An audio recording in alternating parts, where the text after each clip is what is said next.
आज हम स्टार्ट करने वाले हैं बायोलॉजी का सबसे इम्पोर्टेंट चैप्टर, इसको आप बोल सकते हैं कि फाउंडेशन है। विदाउट दिस चैप्टर आप बायोलॉजी को अच्छे समझ नहीं सकते हैं। अगर आपने इस चैप्टर को स्ट्रॉन्ग कर लिया तो फर्दरली हम जितने भी टॉपिक से चैप्टर कवर करने वाले हैं वो आपको बहुत ही इजीली समझ में आ जाएगा। हम सबकी जो बॉडी है वो किससे बनी है? कोशिका या वी कॉल इट सेल से बनी है। तो सेल है क्या, कैसे डिवाइड होता है, कैसे इसके कंपोनेंट्स है, कौन कौन से इनके ऑर्गेनल्स है, उन सबको हम आज यहाँ पे पढ़ने वाले हैं। स्टार्ट करेंगे एक के बाद एक, स्टेप बाय स्टेप। जैसे एक स्टोरी बहुत सारे सेंटेंस से मिलके बनी होती है, जो वर्ड से बनते हैं और वर्ड्स लेटर से बनती है। सेम हमारे आसपास ऐसी बहुत सारी चीज़ें हैं जो किसी न किसी छोटी एंटिटी से बनी होती है। इन सभी छोटी एंटिटीज़ को बेसिक यूनिट्स कहा जाता है। ह्यूमन बॉडी में भी बहुत सारे बेसिक यूनिट्स पाए जाते हैं। भले ही बॉडी सिंगल बॉडी दिखती है, लेकिन इसमें लाखों बेसिक यूनिट्स पाए जाते हैं, जिन्हें कोशिका या सेल कहते हैं। तो पहले हम बात करते हैं सेल। तो सेल में एक वर्ड आता है, उसको हम बोलते हैं सेल बायोलॉजी।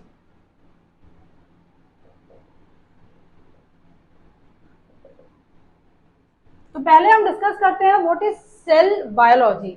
तो सिंपल सा मीनिंग है जिसमें सेल के स्ट्रक्चर,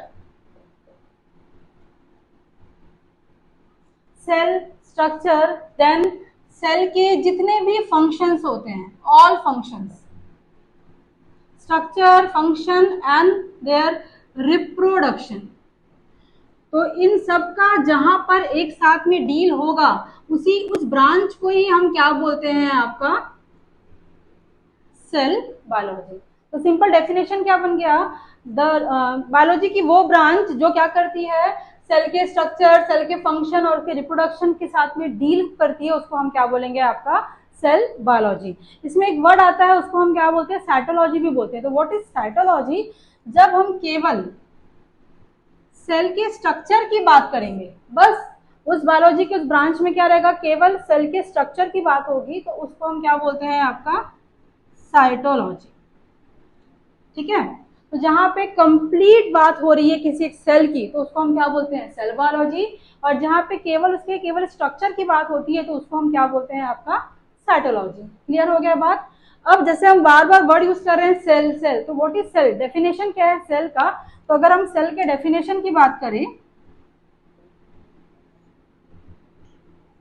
तो किसी भी लिविंग ऑर्गेनिज्म का जो फंडामेंटल यूनिट है, तो सिंपल सा लिखेंगे फंडामेंटल, क्या क्या है वहां पे? Structural and functional unit of any living organism. ठीक है। तो यहाँ पे बात ध्यान देंगे, बहुत इंपॉर्टेंट वर्ड लिखा गया है, स्ट्रक्चरल एंड फंक्शनल यूनिट। तो किसी भी लिविंग ऑर्गेनिज्म का जो उनका स्ट्रक्चर होता है और जो फंक्शन होता है, वो दोनों ही किस पे डिपेंड करता है? वो सेल पे। और एक वर्ड यहाँ पे जो लिखा है हमने लिविंग ऑर्गेनिज्म, तो यहाँ पे कंफ्यूज नहीं होंगे, यहाँ पर ऑल की बात हो रही है। ऑल मीन्स प्लांट्स है, एनिमल है, माइक्रोब्स है। तो अर्थ में या आपके लाइफ में जितने भी लिविंग बींग है वो सब किसके अंडर में आते हैं? सेल से ही बने होते हैं। ऐसे ऑर्गेनिज्म जो सिर्फ एक कोशिका के बने होते हैं, उन्हें यूनिसेलुलर ऑर्गेनिज्म कहा जाता है, जैसे बैक्टीरिया। और हम सभी मल्टी सेलुलर ऑर्गेनिज्म कैटेगरी में आते हैं। हमारी बॉडी में डिफरेंट टाइप के सेल्स पाए जाते हैं, जैसे कि आप यहाँ देख पा रहे हैं। इन्हें उनके स्ट्रक्चर, शेप, साइज और फंक्शन के बेस पर डिफ्रेंशिएट किया गया है। नेक्स्ट हम देखते हैं सेल थियोरी। सेल थियोरी के लिए दो साइंटिस्ट बहुत फेमस हुए थे। फर्स्ट का नाम है आपका एमजे शेल्डन एंड सेकंड का नाम क्या दिख रहा है आपको? श्वान। जो शेल्डन थे, ये कौन थे? आपके बॉटनिस्ट थे, मतलब इनकी पूरी स्टडी किस पे थी? प्लांट टिश्यूज, इन्होंने स्टडी की थी।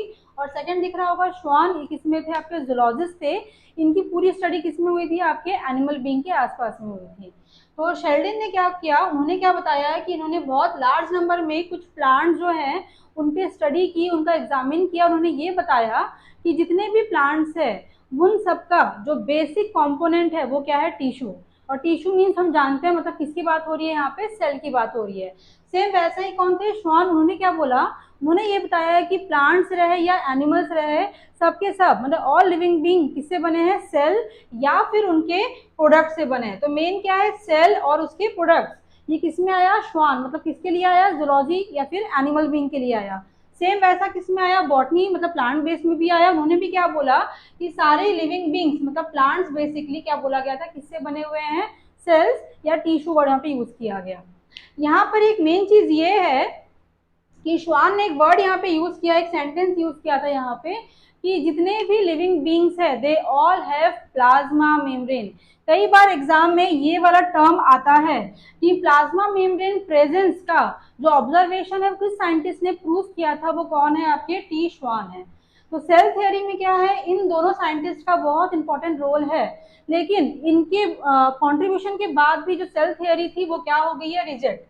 इन दोनों का जो कंट्रीब्यूशन था उसके बाद भी सेल थ्योरी क्या हो गई है, रिजेक्ट।